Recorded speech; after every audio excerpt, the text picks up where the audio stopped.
Iran versus Israel ഈ ഒരു escalation അല്ലെങ്കിൽ നടക്കുന്ന ഈ ടെൻഷൻസ് എന്നത് ഒരു ന്യൂക്ലിയർ യുദ്ധത്തിന്റെ അടുത്തേക്ക് തന്നെ കൊണ്ടുവന്നെത്തിച്ചിട്ടുണ്ട്.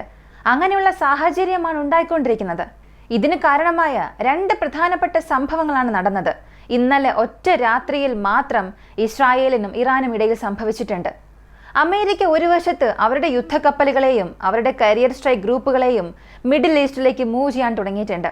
ഇറാൻ അവിടെ ഒറ്റയ്ക്കാവുകയാണ്. ആരും ഇപ്പോൾ വരെയും അവർക്കൊരു തുറന്ന സപ്പോർട്ട് നൽകിയിട്ടില്ല. ഇതിനെക്കുറിച്ചാണ് നമ്മൾ ഈ വീഡിയോയിലൂടെ വിശദമായി അറിയാൻ പോകുന്നത്.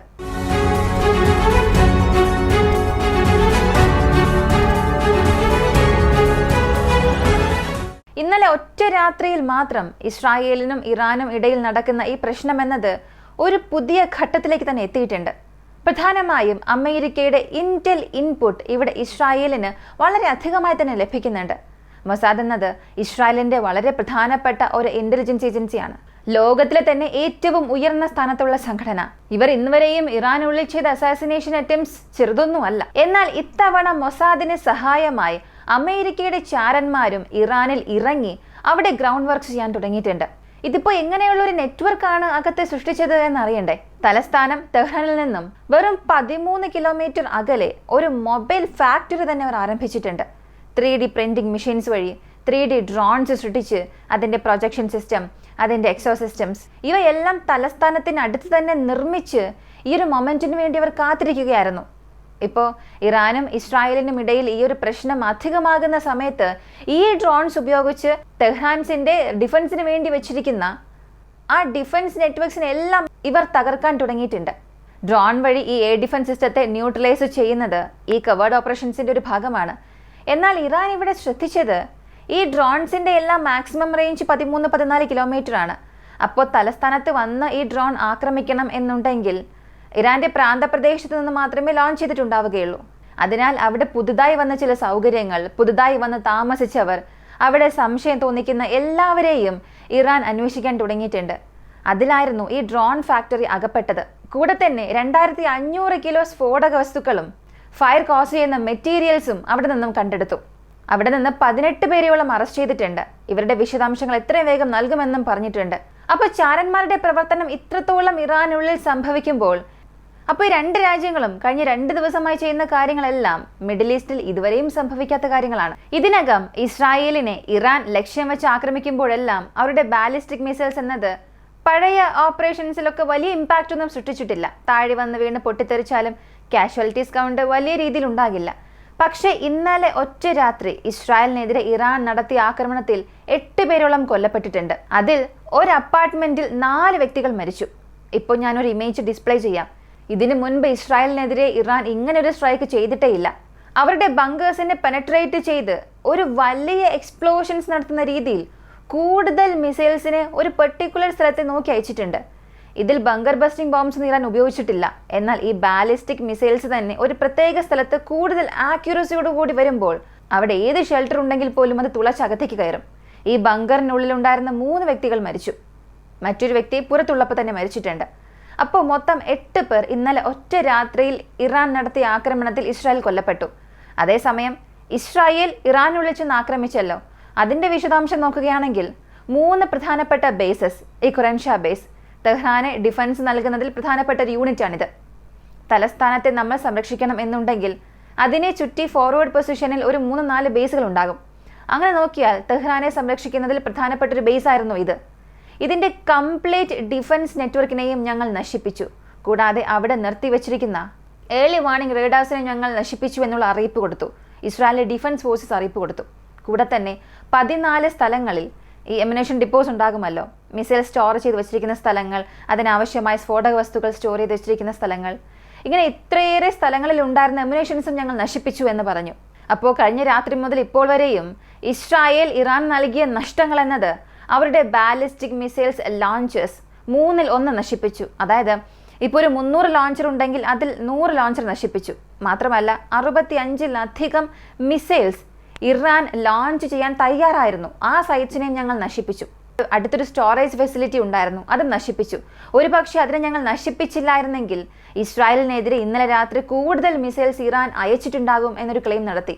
റഡാർ നെറ്റ്വർക്സിലെ 45% പൂർണ്ണമായും നിർവീര്യമാക്കിയെന്നും പറഞ്ഞു. സർഫസ് ടു എയർ മിസൈൽ സിസ്റ്റത്തെ സംബന്ധിച്ച് 65% വരെയും ഞങ്ങൾ അതിനെ ന്യൂട്രലൈസ് ചെയ്തു എന്നും പറഞ്ഞു.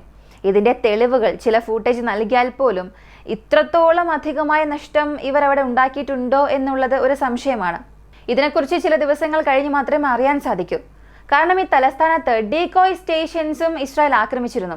അതായത് ഒരു ഡമ്മി, ഇവിടെ ഒരു എയർ ഡിഫൻസ് സിസ്റ്റം ഉണ്ട് എന്ന് മറ്റുള്ളവരെ കുഴപ്പിക്കുന്ന രീതിയിൽ ചെയ്തു വെച്ചിരിക്കുമല്ലോ. ഇസ്രായേലിന്റെ ഡ്രോൺ സ്ട്രൈക്കിൽ പകുതിയിലേറെ ഡീകോയ് സ്റ്റേഷൻസ് ആണ് നശിപ്പിച്ചത്. അപ്പോൾ ഇവിടെ ഇസ്രായേലിന്റെ എയർഫോഴ്സസും ഇറാനുള്ളിൽ നിന്നുകൊണ്ട് തന്നെ പ്രവർത്തിക്കുന്ന ഈ മൊസാദ് ഏജൻസ് കാരണവും സർഫസ് ടു എയർ മിസൈൽ സിസ്റ്റത്തിന് കൂടുതൽ കേടുപാടുകൾ സംഭവിച്ചിട്ടുണ്ട്. മാത്രമല്ല, ഇപ്പോൾ ലേറ്റസ്റ്റായി IDFന്റെ ഒരു വാർണിംഗ് വന്നത് ടെഹ്റാനിലെ ജനങ്ങൾ എത്രയും പെട്ടെന്ന് തലസ്ഥാനം ഇവാക്യുവേറ്റ് ചെയ്യണം, അതിനുള്ള തയ്യാറെടുപ്പുകൾ എടുക്കണം.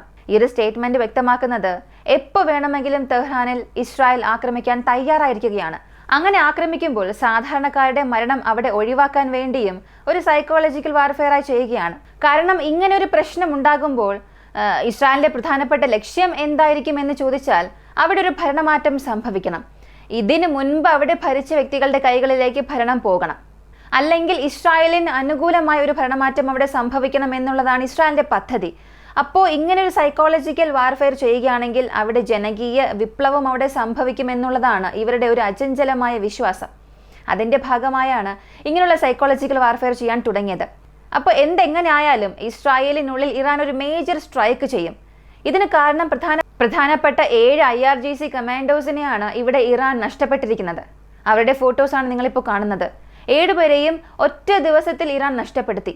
ഇത് എത്ര വലിയ നഷ്ടമാണെന്ന് അറിയണ്ടേ? ഇത്രയും ഹയസ്റ്റ് കമാൻഡോസിന്റെ ലോസ് ഇതിനു മുൻപ് അമേരിക്കയുമായി ഇറാൻ ഒരു പ്രശ്നം ഉണ്ടായപ്പോൾ പോലും സംഭവിച്ചിട്ടില്ല. അപ്പോൾ ഇസ്രായേലിന്റെ ഈ ഏരിയൽ സ്ട്രൈക്കിൽ ഒറ്റ ദിവസത്തിൽ ഇത്രയേറെ വ്യക്തികളെയാണ് ഇറാൻ നഷ്ടമായത്. ഇതിൽ ഹൈലൈറ്റ് ആയ ഒരു കാര്യം, ഇത്ര പേർ മരിച്ചതിന് ശേഷവും അവർക്കായിട്ടുള്ള അവസാന ചടങ്ങ് അത് ഇറാൻ മാറ്റിവെച്ചിരിക്കുകയാണ്. ഇത് ഇറാന്റെ തന്ത്രപരമായ ഒരു നീക്കമാണെന്നും പറയാം. കാരണം ഇങ്ങനെ ഈ ശവസംസ്കാര ചടങ്ങ് നടക്കുന്ന സമയത്ത് അവിടെ ആയിരക്കണക്കിന് ആളുകൾ കൂടും. ഇറാന്റെ സർക്കാർ ഉദ്യോഗസ്ഥർ വരും, IRGC മെമ്പേഴ്സ് ഉണ്ടാകും, പ്രധാനപ്പെട്ട പൊസിഷൻസിലുള്ളവരും അവിടെ ഉണ്ടാകും. ഇത് മൊസാദിന് നേട്ടമായി തന്നെ മാറും. അവർക്കിത് വളരെ എളുപ്പമുള്ള ടാർഗറ്റായി മാറും. അവിടെ ഒരു എക്സ്പ്ലോഷൻ ഉണ്ടായാൽ മാത്രം മതി, 100 കണക്കിന് ഇസ്രായേലിന്റെ ലക്ഷ്യങ്ങൾ അവരെ കൊണ്ട് ന്യൂട്രലൈസ് ചെയ്യാൻ കഴിയും. അപ്പോൾ ഇതൊരു പ്രധാനപ്പെട്ട കാരണമായതുകൊണ്ട് തന്നെ ഈ അവസാന ചടങ്ങുകളെല്ലാം ഇറാൻ ഇപ്പോൾ മാറ്റിവെച്ചിട്ടുണ്ട്. അമേരിക്കയുടെ പ്രധാനപ്പെട്ട ഒരു അറിയിപ്പാണ് അടുത്തത്. USSന്റെ നിമിറ്റ്സ് CVN-68 അതിന്റെ സ്ട്രൈക്ക് ഗ്രൂപ്പ് ഇപ്പോൾ മിഡിൽ ഈസ്റ്റിലേക്ക് മാറ്റപ്പെട്ടിട്ടുണ്ട്. അതുമാത്രമല്ല, USS കാൽവിൻ ഇതിനകം മിഡിൽ ഈസ്റ്റിലാണ് ഉള്ളത്. ഇവർ രണ്ടുപേരും മെഡിറ്ററേനിയൻ സീയിലും ഇവിടെ റെഡ് സീ മേഖലയിലും അവരുടെ പ്രതിരോധം ഇപ്പോൾ വർദ്ധിപ്പിച്ചിരിക്കുകയാണ്.